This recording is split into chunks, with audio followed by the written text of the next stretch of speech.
Is one player going to make that much of a difference? Is one player going to make the difference at Georgia's, especially for Georgia's offense in 2024? Well, I'm on record for talking about how good I think Georgia's offense is going to be this year.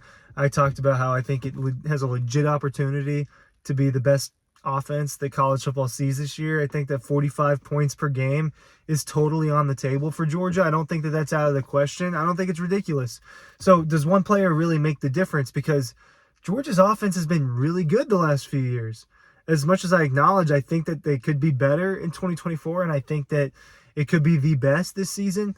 This is an offense that's been teetering around 39, 40, 41, 42 points per game over the last few years between the Todd Monken now transform that into the Mike Bobo era, number 2, for Georgia in terms of offensive coordinators. I think it's going to be good. Does Trevor Etienne make the difference? That's the guy that I'm talking about. Does Trevor Etienne make the difference for the offense? I think that he's been viewed, and I have my opinions on Trevor Etienne, and they're I don't know that any of them are going to be bad, but you'll bear with me and you'll see what I'm talking about. I think that he's a very good football player, and I think he's going to add to Georgia's offense. I don't know that he's going to make as much of a difference as people think, and I'm going to discuss that, but the general buzz around Trevor Etienne is that he is a absolute stud running back, that this is an amazing addition through the transfer portal, and I think that's true. People are probably going to take some stuff that Kirby has said out of proportion, maybe some stuff that media people have said or done out of proportion. At the end of the day, this is a very good running back. I think that Georgia has a solid running back room. I don't think it has an amazing one. When we learn about how good Nate Frazier really is, maybe Dwight Phillips can add something. When we learn about those guys and when we learn about Branson Robinson's health, then you really know what Georgia has in its running back room. But I don't think we really know for sure what they have. We knew more about what they were going to have with Dejan Edwards and Kendall Milton and what we thought with Branson Robinson a year ago, but they ended up being banged up, and I don't think that we saw amazing versions of them. Let's just look at the last 2 years for Georgia. Does Trevor Etienne make a difference, and does he provide what Georgia really needs on offense, which to me is a running back that can catch out of the backfield, that can make people miss, that can beat you in the open field? That's a legit star running back, and I think Trevor Etienne has that mold and can be that for Georgia. The Swift comparison is what I think people are going to take out of proportion. I don't know that he's DeAndre Swift. And man, oh man, am I going to eat my words if Trevor Etienne transfers to Georgia and just has this unbelievable year that's better than one that DeAndre Swift ever had. I'll pull up DeAndre Swift's Georgia stats as well, just to see, is that something that realistically we think Trevor Etienne is going to accomplish at Georgia. I don't know why those weren't pulling up. I want to see, because I think that Trevor Etienne's comparison to Swift that happened after G-Day, a reporter said it, and Kirby kind of accepted it. Yeah, he does remind you a little bit of DeAndre Swift. Swift was a legit running back that was a legit second-round pick and has had a solid NFL career. Nothing super amazing, but has had a solid NFL career. And you think about, hey, you look at Swift's numbers, you look at the carries, and you say, well, maybe Trevor Etienne can be that. When you see what his production was at Florida and you look at DeAndre Swift, Swift wasn't just a primary. He was the primary back, but he didn't hold the backfield to himself. He shared it with Brian Herring. He shared it with Elijah Holyfield.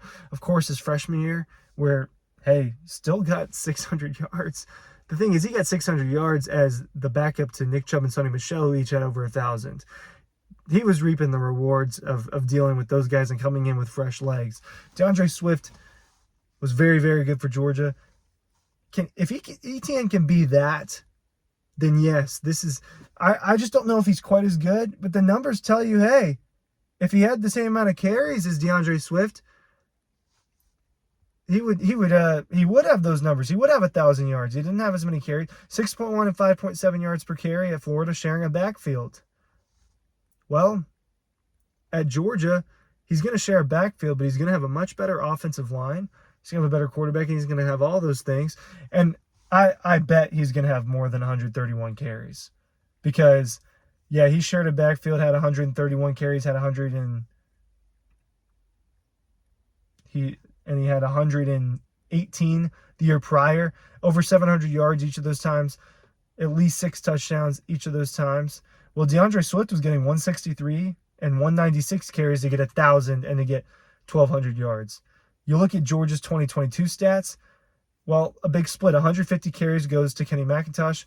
He gets 829 yards, so you can expect similar production if that's what he ends up getting carry-wise, because Daijun Edwards had 140. They had the exact same yards per carry, and they have very similar stats. Kenny McIntosh was a dynamic pass catcher for Georgia, another element that Trevor Etienne seems to be their number one guy for in this backfield. I'm going to wrap this point around to the overall Georgia offense here in just a minute after I finish comparing these stats. 164 carries, 881 yards for Daijun Edwards last year. 121 carries, 790 yards for Kendall Milton a year ago. Not as productive as a running season because the drop-off there to Roderick Robinson's 196 and then Dylan Bell's 157 is more drastic when you see in 2022 the drop-off to 2 and 3 was 592 and 330. I don't have to pull it up. The year before that, it was a little bit more evened out with high production from James Cook and Zamir White. You go into years prior, obviously more productive. This is a running team that has transformed into a passing team over the course of the last few years. Todd Monken did a lot to change that. Personnel did a lot to change that. Stetson ran a good passing offense that predicated on solid running as well. Carson Beck is more of a guy where you can air it out a little more. Hey, throw it 30 times for us. Throw it 40 times if you really need to. We've got the weapons and you've got the arm to get the ball in the middle of the field, get the ball outside, get the ball everywhere. So Georgia's going to be able to pass the football, and especially since I think that this is an offensive line, as good as they are at run blocking, I think that they're better at pass blocking. I saw it at G-Day. I saw it a year ago. I just think that they do a better job of giving the quarterback more time than they do of getting off the line of scrimmage and beating guys downfield. Just from my eyes, I think that their pass blocking has been absolutely elite, and I don't think their run blocking has been quite as good as that. Still very good, obviously. And like I said, Trevor Etienne was doing that in 2022 with Anthony Richardson as his quarterback, and Anthony Richardson is taking up some of those carries. Let's just look at the Florida 2022 stats. The expectation is that Etienne is going to be the lead running back for Georgia. I do think he's more talented and a better running back than Roderick Robinson. I think at the end of the day, he's probably better than what Branson could have became and maybe still can become. I do think that that's the true X factor for Georgia's offense, if he's healthy, is Branson Robinson. I think he's a legit number 2 running back with RB1 potential. I think that he's a bowling ball. I think that he's a guy that can get 100 yards a game if you gave him the right amount of carries. You look at their rushing stats. Anthony Richardson ran it 100 times himself. Their third running back ran it 47 times. And Trevor Etienne was the RB2. Their RB1 ran it 155 times. So a lot of opportunities were taken away from Trevor Etienne at Florida. Split carries again his sophomore year. So he comes into his junior year at Georgia where he's going to be the number 1 option. He's going to get closer to 200 than to 150 if Georgia's, getting him the touches they need. He's going to get carries out of the backfield and touches out of the backfield. What was one of the biggest things about Georgia's offense that was so good? Right off the bat, Kenny McIntosh had over 100 receiving yards against Oregon. He ended up with 502 touchdowns on the year out of the backfield. And then next was Daijun Edwards with 100. You can get 300 or 400 out of Trevor Etienne and maybe combine with some of the other guys. I don't think you're going to be throwing the ball to Roderick Robinson a lot. Maybe you get Cash Jones involved. Maybe you get those freshmen involved. But he's going to be a big part of that. You saw that at G-Day. You look at the numbers, had a few catches, had a few carries. They showed we're going to use this guy both ways. And if he can just be Kenny McIntosh, he makes the difference for Georgia. Because I think that Kenny, and having 3 guys that are good matters as well, versus having 2 guys that are good and then not really knowing what you have underneath that, especially when those top 2 are injured. Georgia should be healthier at that spot this year, barring extra injuries happening. The offensive line is good. Carson Beck will have another year. Trevor Etienne's situation has gotten so much better. I do think he makes a little bit of a difference for Georgia's offense because I think that missing Kenny McIntosh made a difference in the drop-off in what you saw on offense from 22 to 23. And the transition from Carson from Stetson Bennett.